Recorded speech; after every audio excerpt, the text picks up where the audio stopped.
Student, today in this video we shall discuss about the chapter Nazism and the rise of Hitler. Student, this is the third chapter of history.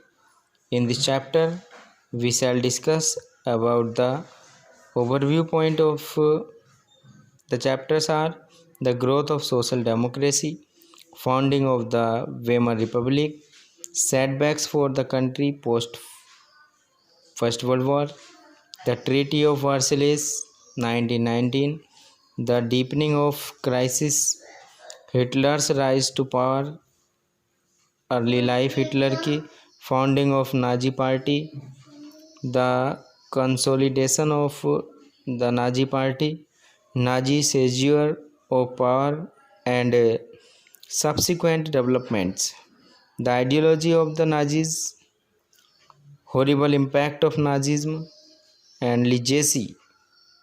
So these are the overview of the chapter Nazism and the rise of Hitler. Student, before taking the chapter thoroughly, I want to discuss some important point that you have to be learn on the basis of the chapter. The remembering point, the remembrance points are: Germany suffered great humiliation after First World War in 1919. 1919 में जो first world war finish हुआ था, उसके बाद में Germany को बहुत ज़्यादा अवमानना, मानवता का सामना करना पड़ा था। और इसी समय में ही इसके बाद में एक ट्रीटी हुई थी वर्साइलेस की, इम्पोज बाय एलिड पावर के द्वारा एक समझौता वर्साइलेस का हुआ था। उसने क्या कर दिया था, weekend Germany both financially and militarily. उसने जर्मनी को फाइनेंशियली और मिलिटरीली भी वीक कर दिया था, कमज़ोर कर दिया था। यानी मिलिट्री पावर के रूप में भी वो कमज़ोर हो गई थी, उसके पास मिलिट्री पावर भी कमज़ोर हो गई थी। It was registered by people in newly formed Weimar Republic. और इस समय में जो था वेमर रिपब्लिक के पहले जो लोगों का बहुत ज़्यादा परेशानी का सामना करना पड़ रहा था, लोगों ने इस चीज़ का जो था विरोध किया था। जो कंडीशन बनी हुई थी, फाइनेंशियल और मिलिट्री वाली प्रॉब्लम बनी हुई थी, तो लोगों ने इन सब का विरोध किया था। और इस टाइप से leading to the emergence of extremist forces. और उसके बाद एक्सट्रीमिस्ट फोर्सेस सामने आई।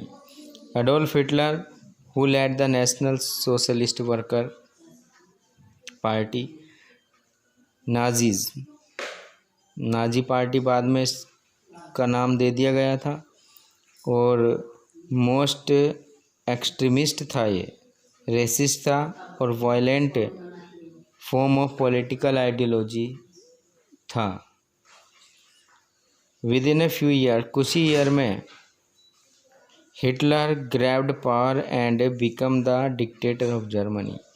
फिर बाद में हिटलर जो था फिर से जो था एक डिक्टेटर बन गया था।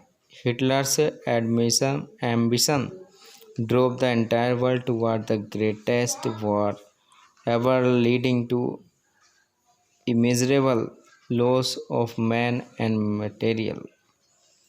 यानी हिटलर इतना एम्बिशियस था, इतना महत्वाकांक्षी था कि उसकी महत्वाकांक्षा ने पूरी दुनिया को सेकेंड वर्ल्ड वॉर लड़ने के लिए मजबूर कर दिया था। और पूरी दुनिया को ही बहुत ज़्यादा लॉस उठाना पड़ा था, मैन पावर का भी और मिलिट्रियल का भी लॉस उठाना पड़ा था। Hitler set lowest possible standards of persecuting his enemies. अपने शत्रु को दबाने के लिए, उसको नीचा दिखाने के, धमकाने के लिए उसने लोएस्ट, नीच से नीच चीज़ें भी अपनाई।